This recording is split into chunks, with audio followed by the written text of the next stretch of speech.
All right, there's the oil pressure switch. It's probably bad, but I'd like to try to test and see if there's any change in the circuit. If not, I'll just buy a replacement. They're pretty cheap, but I'm pretty confident that it's bad. Okay, I've got it hooked up to my multimeter here. What we should see with this off the mower with no pressure on this switch is that there's a path to ground here, continuity, for the dash indicator light to be on, because you want it to indicate when there's no pressure. So to do a quick test, I'll set it here, turn it to continuity, and we can hear that we do have completed circuit through there. So I'm going to attempt to apply like 20 psi with the air hose to this side of the switch and see if it opens the circuit.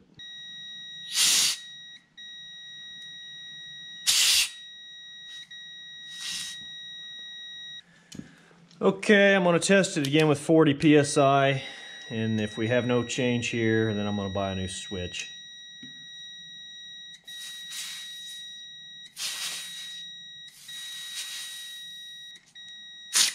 So it looks like the initial inrush of air has a very slight effect on it, and then it goes right back to being closed again. So it does seem like this switch is bad, so I'll buy a replacement, and that should fix that issue.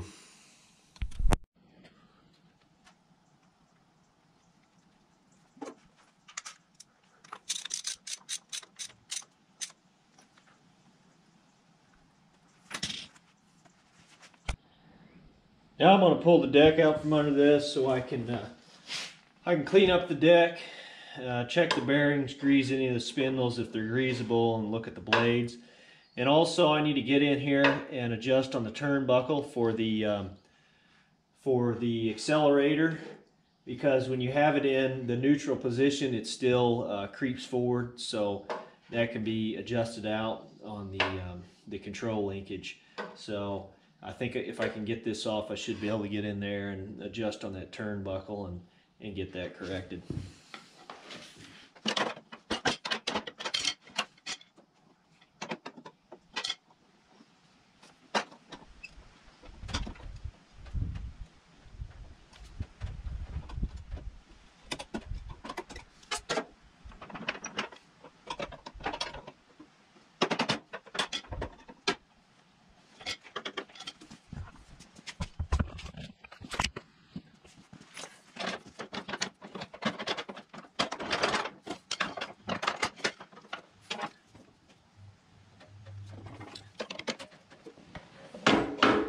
This one's a little hard to remove on this side because this steering arm's right in the way.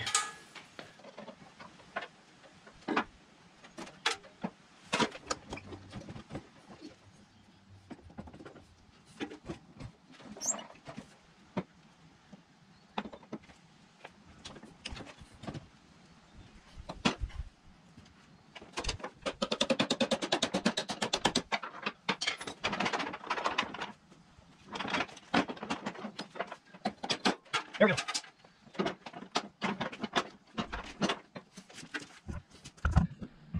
Now I've got to release tension on the belt so I can pop it off.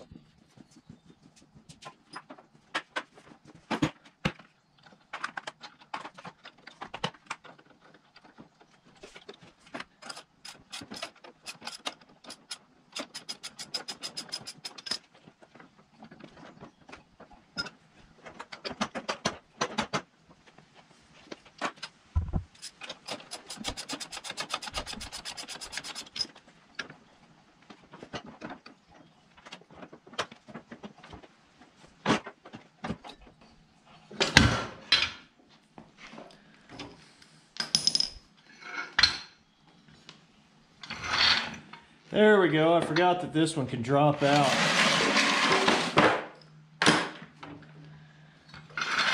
Nice.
Okay, to get to the hydraulic filter and also to the turnbuckle on the accelerator, I have to pull the belly pan off the bottom of this mower. My 317 doesn't have one, and the 455 doesn't have one either, but this 330 does, so I should be able to pull it off pretty easy and access those two pieces.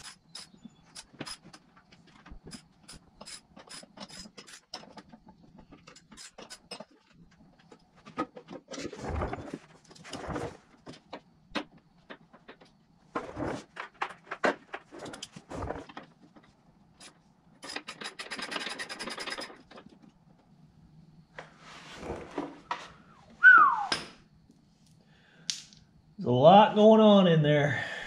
Woo! Man. A lot of buildup.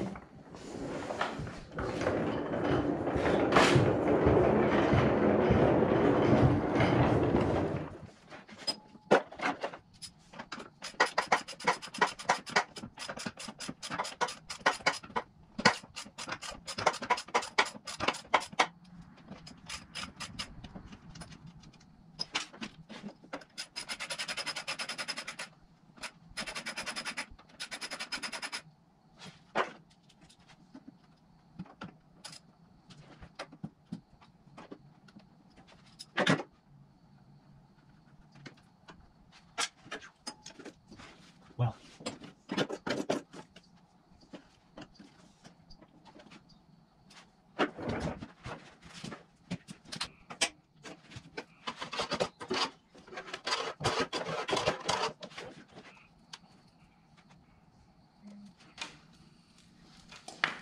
I don't know if there was this is all just buildup from over the years, if there was a squirrel nest in here at one time. I think there is, because there's a lot of fuzzy material, but this is really just a crazy amount of buildup in here.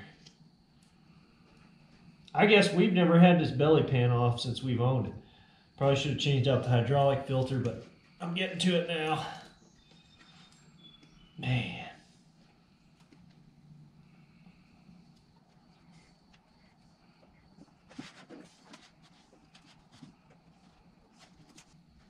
So in order to fix the issue with creep while this thing's in neutral, I have to jack it up, keep it in neutral, and adjust on the turnbuckle to tighten up or loosen the linkage depending on which direction it needs to go until the wheels stop moving, and then we've taken the slack out of the adjustment, so it should no longer creep, because it's creeping pretty bad when you've got it in neutral. It rolls forward, and it'll be a lot handier to have that fixed.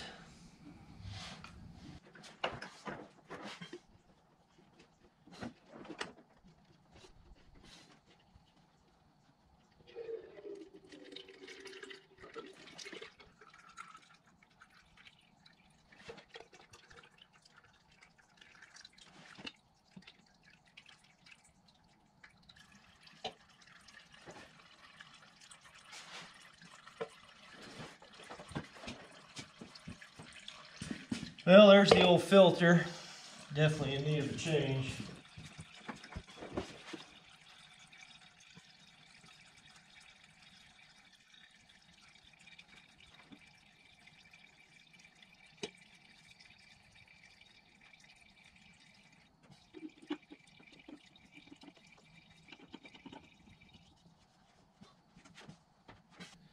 I've got to clean up some of this fluid spilled, of course.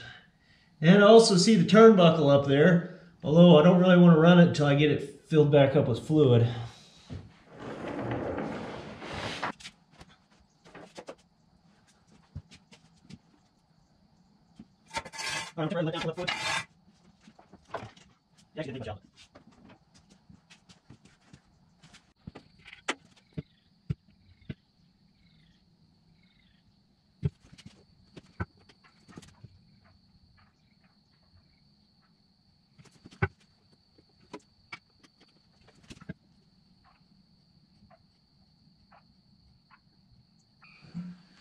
Okay, hydraulic fluid's topped off. Should be enough in there to fill up the filter.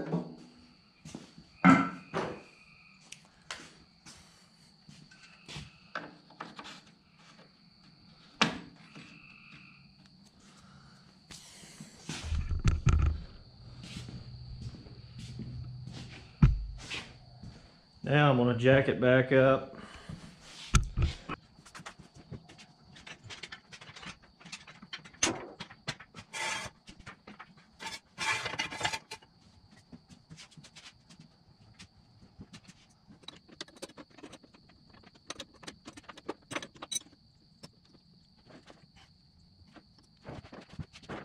Okay, here we go.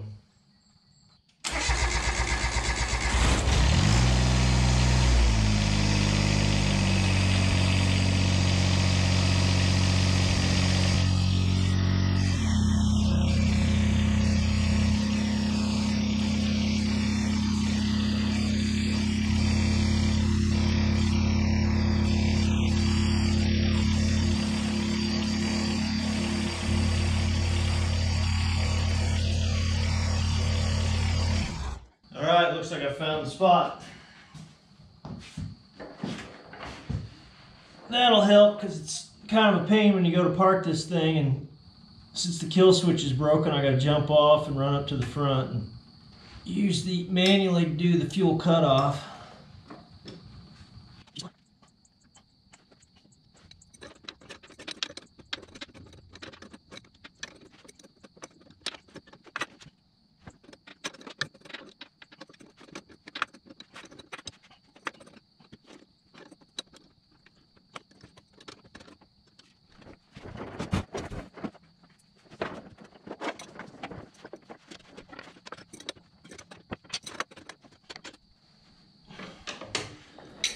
All right, done. Tighten back up. Hopefully you can see that. There's a new hydraulic filter, and there's the turnbuckle assembly that I was adjusting on. So we'll fire it back up once more just to confirm.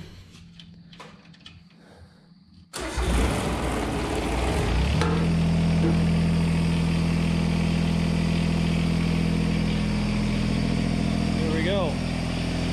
No rotation on the tires, so that's fixed.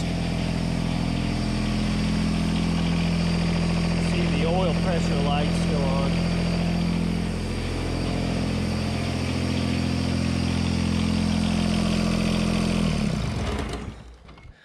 I checked the oil earlier. It's barely been ran since it was last changed, so I'm going to leave it. Same with the oil filter.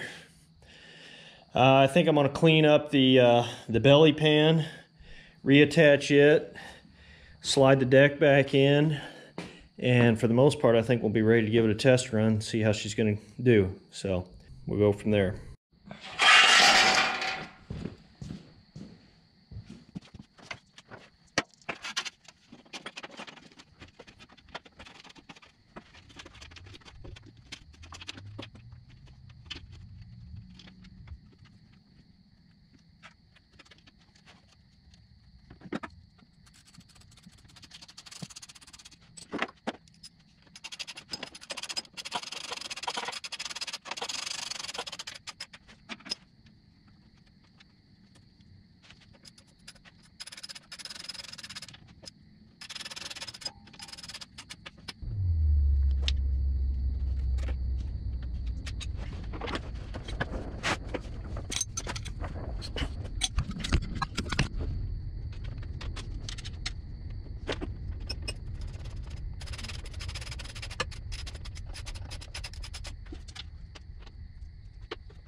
Okay, there it is. The belly pan's reinstalled now.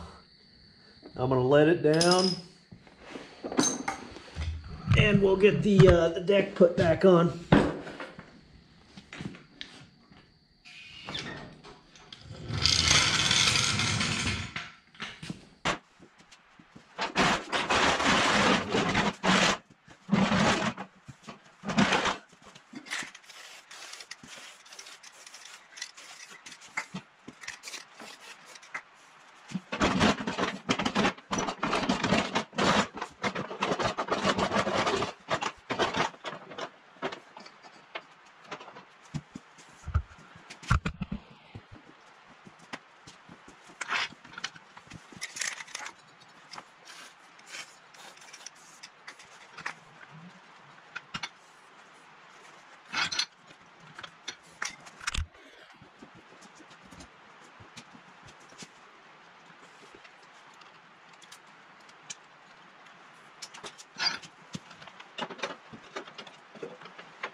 Okay, I think the last thing on the agenda here is for me to change the air filter out.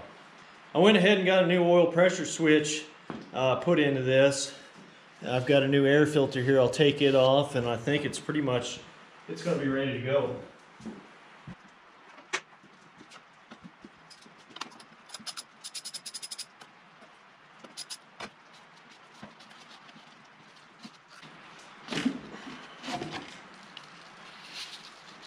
Yeah, you can hear this filter's got some debris in it.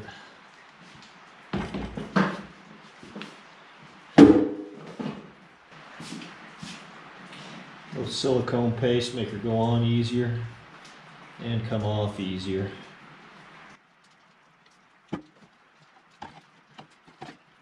Okay.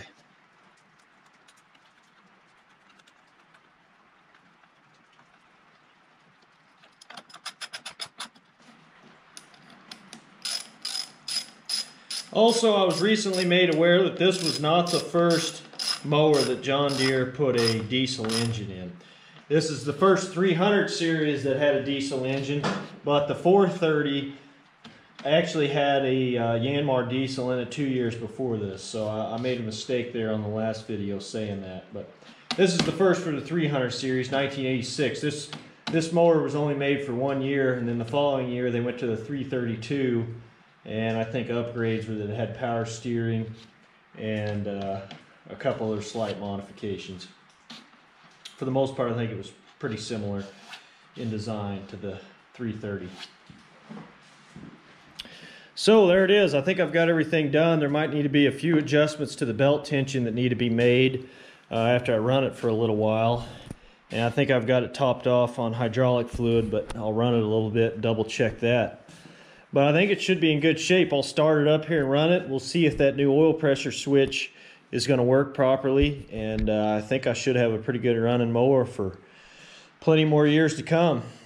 Like I say, I mean, they built these heavy duty and they're made to last. There's not much plastic on them and plenty of power. I think this one's 16 horsepower. I'd have to double check, but it's a solid mower. I like these old John Deeres for sure. So let's fire it up and make sure she's going to run. Also, the fuel cutoff switch actually broke off last year or the year before. It was getting pretty rotten, and it broke off way back up in here. So I've ordered a universal fuel cutoff switch. I'm going to try to make it work with this one. I probably can. I'm not going to include it in this video because I don't know how long it's going to take to get here. But I do want to get that replaced. See, on the 332, that was another difference the 332 had. It has a electric fuel cutoff. It's got a solenoid, same way with the 455 that my dad has. That one actually is not working right at the moment, and I'm going to be bringing it back over here to do some more work on it. I've got a proper fuel filter assembly to put on it like this one has here. It has an inline filter that I want to get changed out. I want to get that cutoff solenoid working because sometimes you leave the key on and get off and turn it off, forget to shut the key off, and you come back and it's dead. So got to get that fixed. And then again, I want to get it on this one too, so I don't have issues with leaving the key on it. Although it's not going to be as big a deal because the parasitic draw is gone with the key off, but when the key's on, the fuel pump runs, and you've got these indicator lamps, so it'll probably kill the battery. So here we go. We'll see what happens.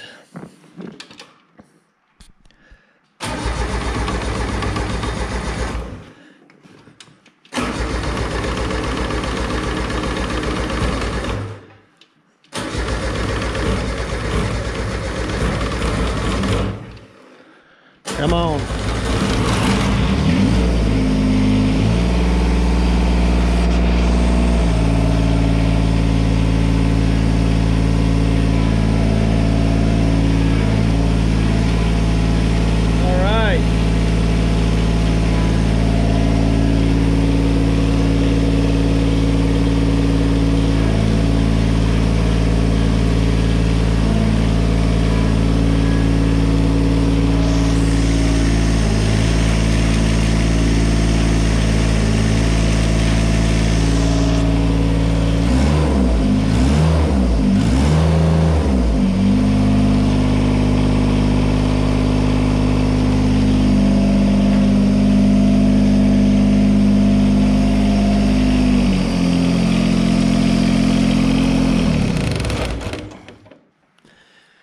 you have it. I better open up my garage door before I asphyxiate in here. She's running good. If you notice, the low oil pressure light's no longer turning on, so that's fixed. All the other all the other lights are working properly. Hydraulics seem to be working good. It actually stops and no longer creeps while it's in neutral. She's running good. I'm hoping I get another 12, 20, 30 years out of this thing. I don't know. I mean, I'd probably get a Z-turn one of these days, but I sure like keeping one of these around to mess with and work on and keep it around for the nostalgia.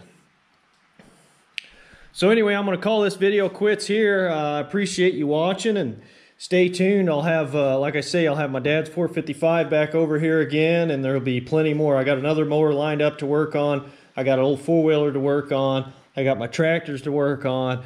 I've got a never-ending list. I've got some parts for the generator. I'm going to try to get the actual generator portion of it running. So I've got a lot in the works, and stay tuned for more. Thanks for watching.